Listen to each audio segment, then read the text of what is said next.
Xiaomi Mi A2, the global version of the Mi 6X with stock Android as part of the Android One program. How does it fare? Is it worth your time? Let's find out in today's video. But before we do, if this is your first time here or in case you just can't remember, my name's Ash, you're watching C4E Tech. As always, Car to Monthly giveaway, link in the description below, and while you're down there, click that bell icon, join the C4E squad. Come on, do it right now. Do it. Anyway, let's get to the Mi A2 review.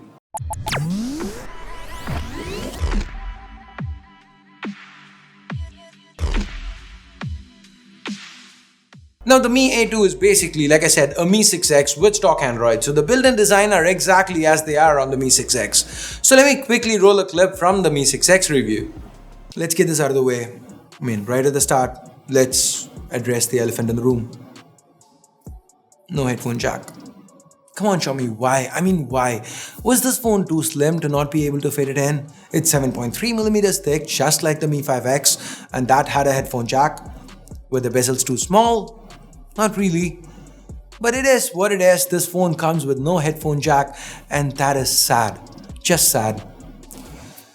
Now that I've managed to get that off my chest, let's get to the good part. The Mi 6X is built well. It's all metal just like its predecessor. It doesn't feel heavy despite the 168-gram weight. It's too tall for single-handed usage, but it does feel nice in hand. Now the reason for that is because the 6X, not for feeling nice in hand, for the reason why it feels tall is because of the 18:9 panel it sports compared to its predecessor. This here is a 5.99-inch IPS LCD panel with a Full HD Plus resolution. That means a pixel density of about 400 pixels per inch. Now that's good. The color reproduction, brightness levels, viewing angles, that's all fine. Xiaomi's gone with an excellent panel here, no complaints. Whether it's watching videos, browsing, or checking out the pics you shot with the Mi 6X, this panel's not gonna let you down. Now talking about the pics you shot with the Mi 6X, the 6X has a 12 plus 20 megapixel dual camera setup.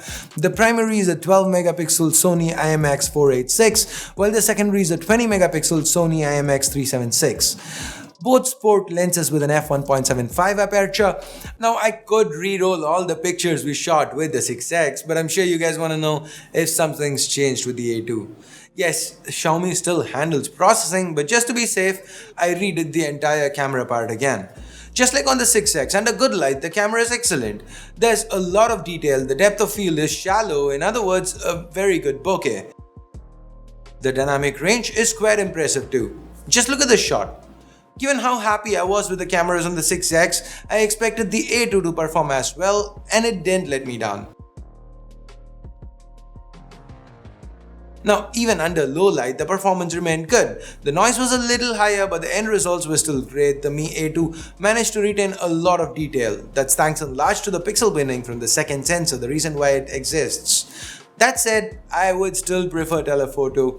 That's just a personal preference. What about you? Do you prefer better low light or a telephoto lens or maybe a wide angle lens? Let me know what your pick is in the comments below. Here are a few more samples.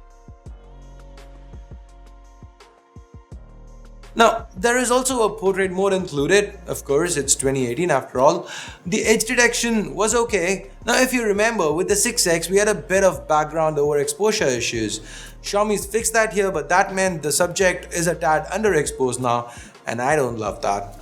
The selfie camera also comes with a portrait mode, and that works quite well. On the video front, we've got support for 4K, there's EIS with a minor crop for Full HD. The performance was quite impressive, as you can see. It is worth mentioning Xiaomi provides auto HDR support on the phone and also a full-fledged manual mode, so you can tweak and get the best shots possible. And now let's move on to what makes the Mi A2 the Mi A2, the software. The Mi A2 runs on Android 8 Oreo, a vanilla version with almost no extra apps barring a very few selection of Xiaomi apps. The fingerprint scanner was fast and accurate. For face unlock, we just get Google's regular trusted face, and that worked decently. Now underneath the hood, this phone's got the Snapdragon 660 chip, which happens to be quite a performer. It's almost as good as a flagship chip from a while back, so the A2 kept chugging along quite smoothly no matter what I threw at it, whether it was intense games or regular mundane day-to-day tasks like jumping back and forth between social media, music and mail and so on. It was all fast. The Mi A2 had no issues. While we are on the topic of specs, there are two RAM storage variants being sold in India, 464 and 6128. The storage is very important here since Xiaomi didn't just remove the headphone jack but also micro SD from the Mi A1. I mean, with Xiaomi, I just don't get it. I don't know what's happening here. Now anyway, on the plus side, the cellular reception and call quality were good. The speaker, though single, is amongst the loudest we've come across. And now we get back to the cons.